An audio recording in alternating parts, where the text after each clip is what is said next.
The first punch landed at 11:43 p.m., October 19th, 1979, West 47th Street, New York City. The kind of street where the streetlights were always broken and the shadows were always occupied. Where tourists didn't walk after dark and locals walked fast with their eyes down. The old man never saw them coming. He'd been walking home from his night shift at a garment factory in the garment district. 72 years old. White hair, stooped shoulders, worn jacket that had seen better decades. A brown paper bag clutched in his right hand. His dinner, probably, left over something from somewhere. Three young men stepped out of an alley. Not boys.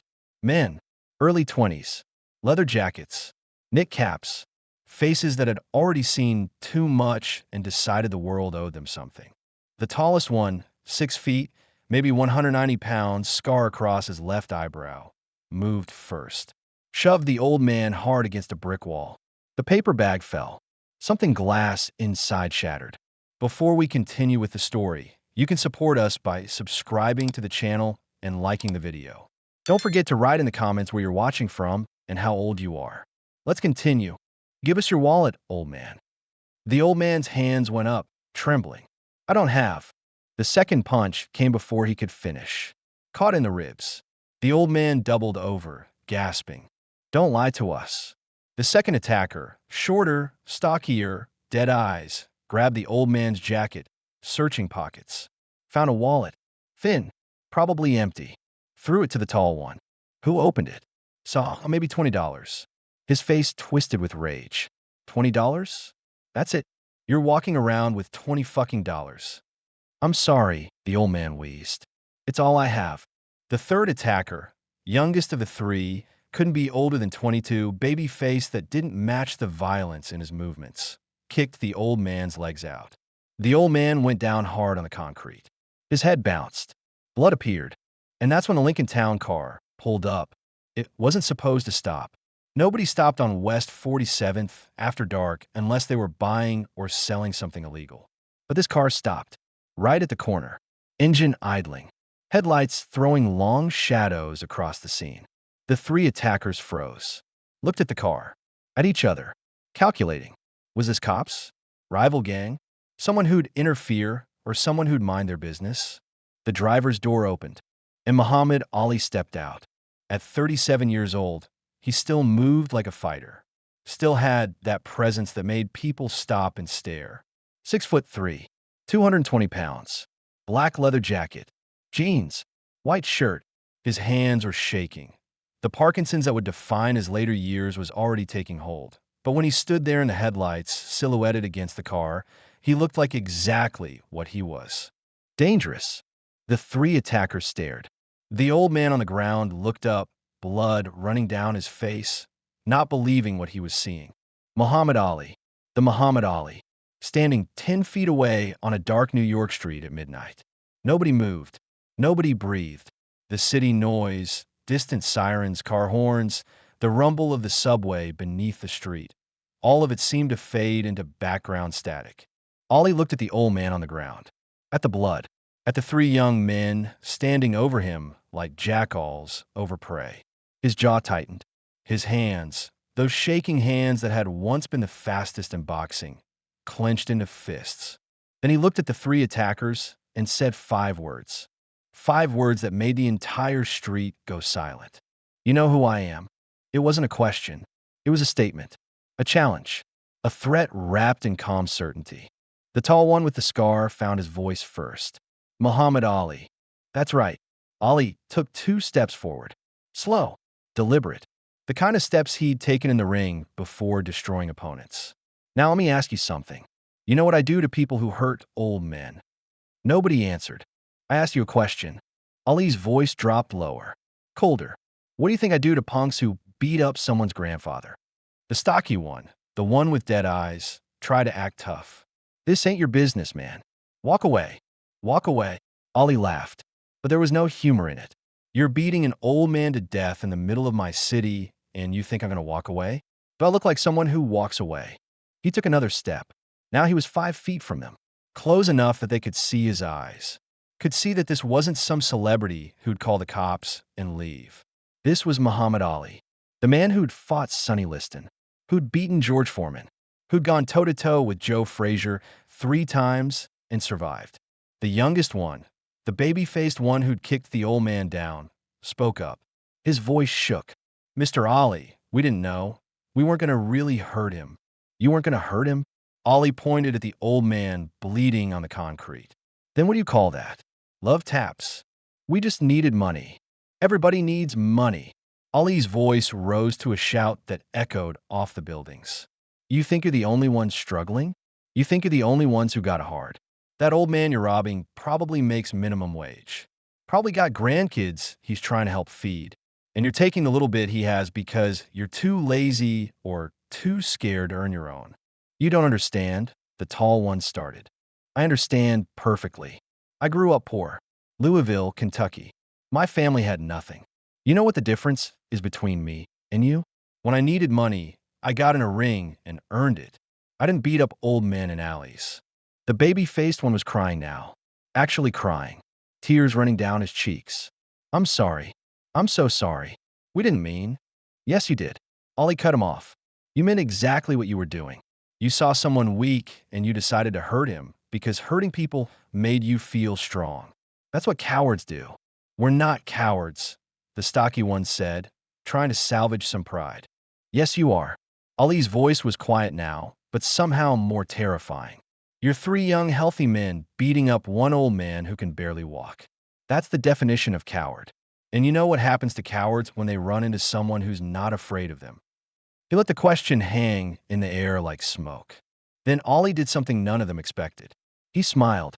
That famous Ollie smile. But twisted. Predatory. "Here's what's going to happen.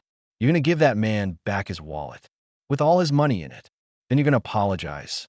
On your knees. And then you're going to wait right here while I take him to the hospital. And if you run, if any of you take even one step before I get back, I'm going to find you. Might take a day. Might take a week. But I'm going to find you. And when I do..." He didn't finish the sentence. Didn't need to. The threat was clear. The tall one, the leader, tried one more time. "Look, man, you're Muhammad Ali. You got money. You got fame. You don't know what it's like for us. Don't I?" Ollie stepped even closer. Now, they were inches apart. "Let me tell you what I know. I know that in 1967, the government tried to send me to Vietnam. Told me to kill people I had no quarrel with. Threatened me with 5 years in prison if I refused. Stripped my title. Took my license. Banned me from boxing for 3.5 years. The prime of my career. Cost me millions of dollars." His voice got quieter. More intense. "I lost everything. Had to borrow money to feed my family. Had to watch other fighters make millions while I was banned. Had creditors calling every day. Death threats. The government trying to destroy me. And you know what I didn't do? I didn't rob old men. I didn't hurt innocent people. I didn't take my pain out on someone weaker than me." He paused. "Let that sink in. So don't tell me about struggle. Don't tell me about hard times. I've been there. And I came out the other side without becoming what you are." The baby-faced one dropped to his knees right there. Started sobbing. "I'm sorry. God, I'm sorry. Please. I have your poster in my room. You're my hero. I can't believe I..." That stopped Ollie cold. "What did you say?" "I have your poster. The one from the Foreman fight. You've always been my hero. Since I was a kid." Something changed in Ali's face. The anger was still there, but underneath it now was something else. Something sadder. "I'm your hero." "Yes, sir. And this is how you honor that? By beating up old men? By being everything I stood against my whole career?" The young man couldn't answer. Just cried harder. Ollie looked at the other two. "What about you? Either of you know who I am? What I stand for?" The tall one nodded reluctantly. "Yeah, you stood up to the government. Refused to fight in Vietnam. Sacrificed everything for what you believed." "That's right. I sacrificed everything. And you know why? Because I believe that strength isn't about hurting people weaker than you. Real strength is protecting people weaker than you. That's what men do. That's what heroes do. Heroes don't rob old men. Heroes stop people who rob old men." He pointed at the old man still on the ground, conscious but dazed, blood drying on his face. "Help him up. Now." The 3 attackers moved immediately. Helped the old man to his feet. Supported him. The baby-faced one was still crying, kept saying, "I'm sorry," over and over. Ollie walked over to the old man, looked at the cut on his head. "You okay, Pops? Need an ambulance?" The old man's eyes focused, really focused on Ollie for the first time, and something like recognition flashed across his face. "I know you. Yeah, everyone knows me," Ollie said gently. "But right now, we need to get you to a hospital." "No." The old man gripped Ollie's arm with surprising strength. "I know you. Joe Martin. You remember Joe Martin." Ollie froze. "Officer Joe Martin? From Louisville. My brother. I'm Harold Martin. You met me once. At the gym. 1958. You were 16 years old. Skinny kid with a big mouth." The old man actually smiled through the blood. "Joe used to tell me stories about you. Said you were going to be the greatest fighter who ever lived." The street seemed to tilt. Muhammad Ali stared at this old man.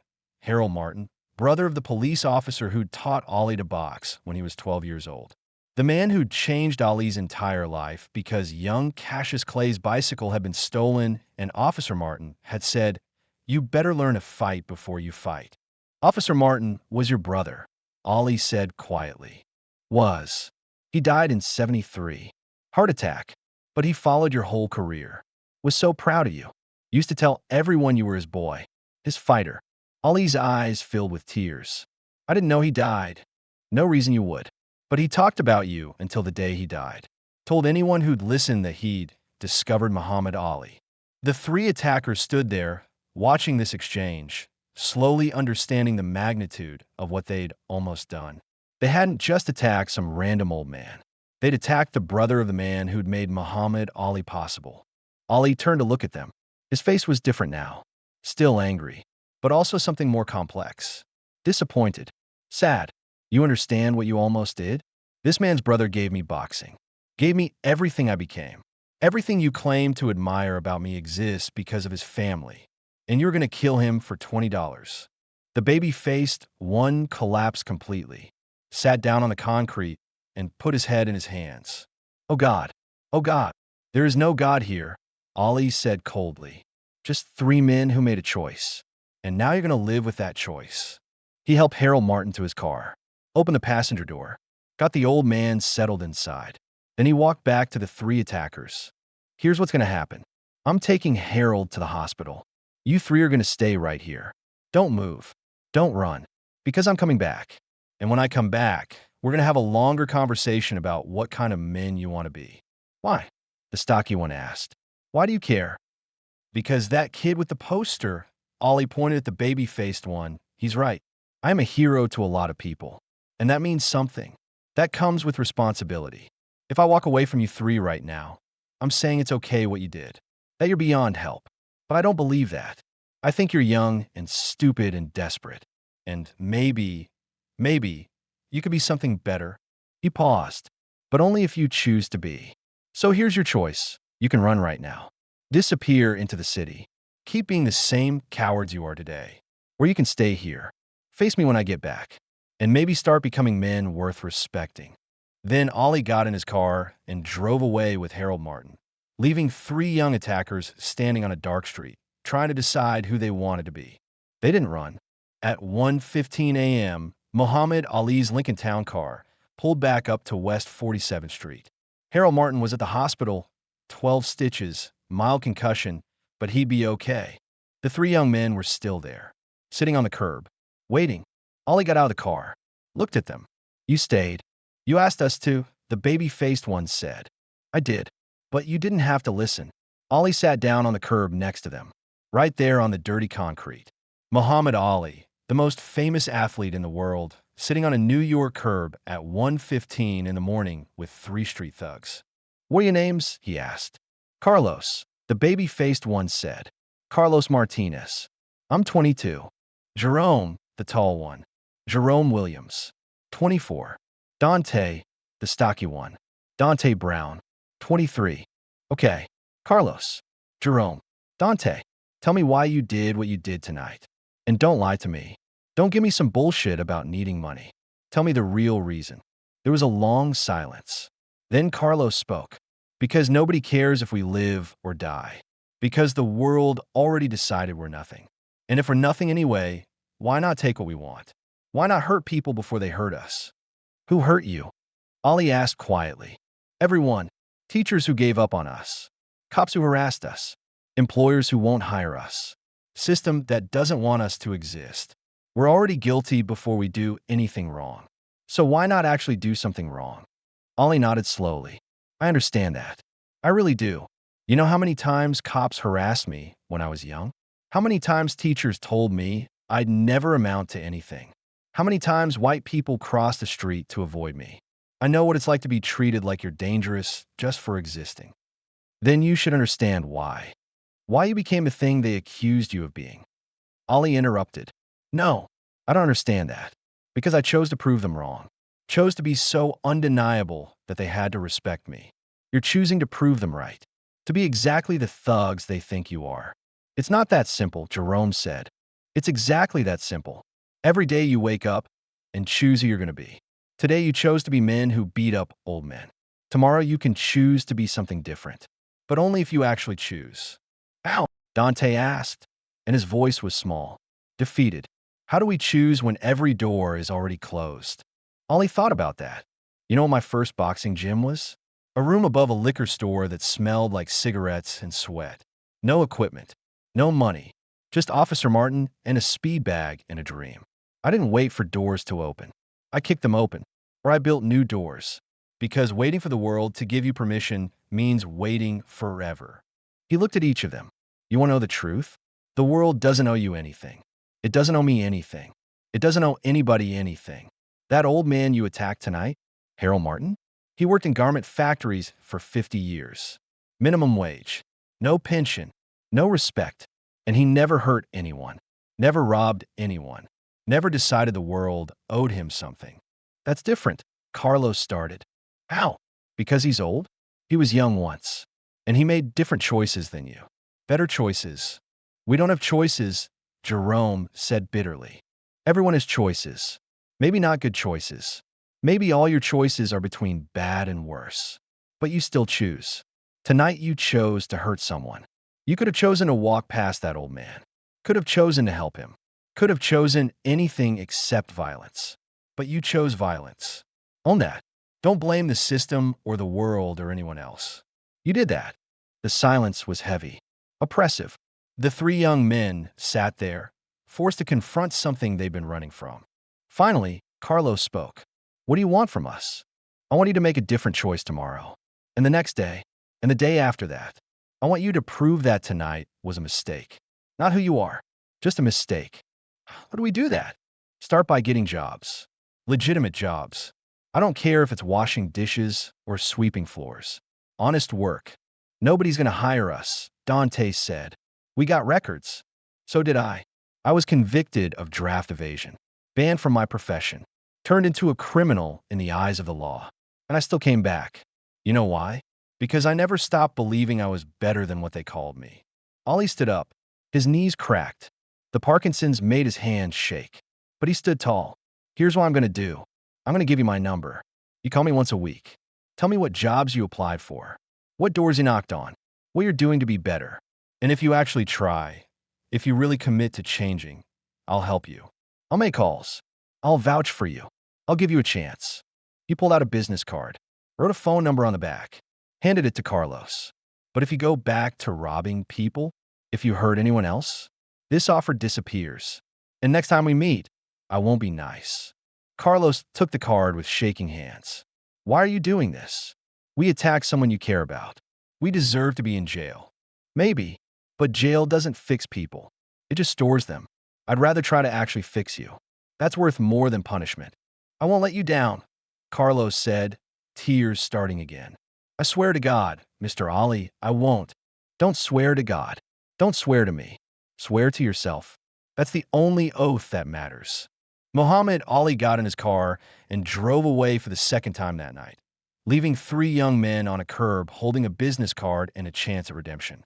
Carlos Martinez called 4 days later, said he'd applied at 6 restaurants, got rejected at 5, but one, a pizza place in Queens, said they'd give him a trial shift. He called every week for the next 3 years. Each call was the same format. What he'd applied for, who'd said yes, who'd said no, what he was learning. Ali always answered, always listened, always encouraged. Jerome Williams took longer, 2 months before he called. But when he did, he said he'd enrolled in a GED program, wanted to finish high school. Ali sent him $200 to help with books. Dante Brown never called. Ali heard through Carlos that Dante went back to the streets. Got arrested 6 months later for armed robbery. 10 years in prison. But Carlos and Jerome stayed in touch with Ali for decades. Carlos became a restaurant manager, got married, had 3 kids, named his firstborn son Muhammad. Jerome got his GED, then community college, then a bachelor's degree in social work. He spent his career working with at-risk youth in the Bronx, trying to be for them what Ali had been for him, someone who saw potential where others saw problems. In 1997, when Muhammad Ali lit the Olympic torch in Atlanta, his hands shaking from advanced Parkinson's, his body ravaged by disease, Carlos Martinez was watching on television with his family. His son, Muhammad Martinez, now 12 years old, asked, "Dad, why did you name me after him?" And Carlos told the story, the whole story, about the worst night of his life, about beating an old man for $20, about Muhammad Ali stepping out of a car and saying 5 words that changed everything. "What were the 5 words?" his son asked. "You know who I am?" And those 5 words made me realize I didn't know who I was. But I wanted to be someone worth knowing. And that's what her name means. It means being someone worth knowing. Someone who uses their strength to help people, not hurt them. Muhammad Ali died on June 3, 2016. His funeral was attended by presidents and kings and celebrities and millions of ordinary people whose lives he'd touched. But in the crowd at his memorial service were 2 men nobody knew. Carlos Martinez and Jerome Williams, both wearing suits, both successful, both with families, both there because of a night in 1979 when they'd made the worst decision of their lives and Muhammad Ali had given them a chance to make better ones. When reporters asked them who they were, they said the same thing. We're the men Muhammad Ali saved. Not from a burning building, not from a natural disaster, from themselves, from becoming killers, from throwing away their lives on violence and crime. He saved them with 5 words. You know who I am.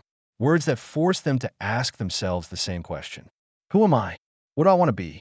And because Muhammad Ali took the time to sit on a curb with 3 thugs at 1 a.m. and give them a choice, because he believed people could change even when they'd done terrible things, 2 lives were saved. 2 families were created. Dozens of at-risk youth were helped by Jerome's social work. Hundreds of employees were mentored by Carlos's management. The ripple effects of one night. One confrontation. 5 words.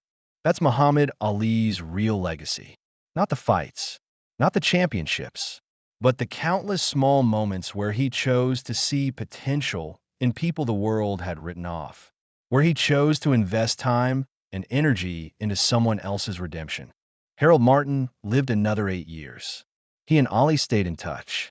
Every few months, Ali would call, check on him, send him money when Harold needed it. And every time, Harold would say the same thing. My brother Joe would be so proud of what you've become. And Ali would respond, I'm proud of what Carlos and Jerome became too. They're proof that one night doesn't define your whole life.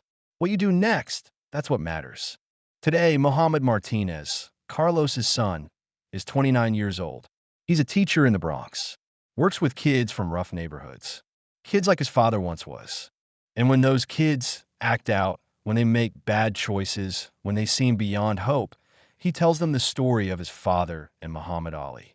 The story of 5 words that changed everything. You know who you are, he tells them. That's the question my father had to answer. And it's the question you have to answer. Who are you? What do you want to be? Because right now, in this moment, you can choose. You could be the person who makes excuses or the person who makes changes. That choice is always available. Always. The story of West 47th Street, October 19th, 1979, isn't famous. It's not in the history books or the documentaries. Most people have never heard it. But it happened, and it mattered. Because 3 young men were beating an old man to death, and Muhammad Ali stopped his car and said 5 words that made them question everything. You know who I am. And in asking them to recognize him, he forced them to recognize themselves, to see what they were becoming, to understand that they had a choice. That's power, not the kind that knocks people down in boxing rings, the kind that lifts people up on dark streets, the kind that sees potential in the worst moments, the kind that believes change is possible even when every rational person would say it's not. Muhammad Ali could have driven past, could have called the cops, and kept going. Could have decided 3 thugs beating an old man weren't worth his time.